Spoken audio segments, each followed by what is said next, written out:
Okay, so never mind my hair. I was running.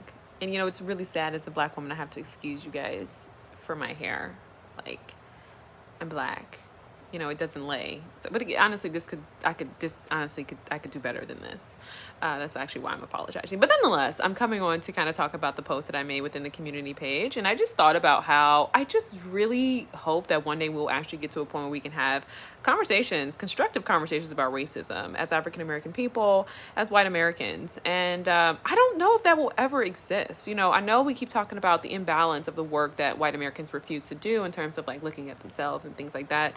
But I think today, because of the requirements, regarding the language of racism and trying to really explain this very grotesque history, this very universal and pretty oppressive experience that is the black experience, I don't think there's really any language to kind of pacify that and spoon feed that to anyone. And so it's so interesting when I go to talk about racism and things like that, you find yourself losing subscribers or you find yourself, and I just find it very interesting. I don't know if we'll ever really reach a point where we can really sit down, have constructive conversations, without racism, right? We can sit down, we can talk about it without it just being this full thing.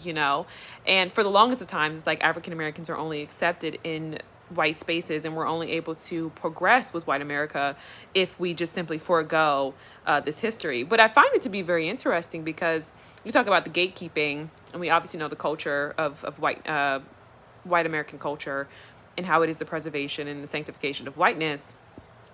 Not to just ramble, but I say all that to say it's really funny because it's like they will have ancestors who are very much alive, you know what I mean, who were there, who did horrendous things to black people, and you never hear about it. You know what I mean? White Americans never talk about the roles in which their ancestors and their grandparents played in oppressing black people. And I think it's just very weird. I think it's very odd. It's like, why is this something that is gatekept? They don't ever really talk about it. You have to understand, you know for a fact your ancestors were not standing on the side of freedom. That was like few and far between.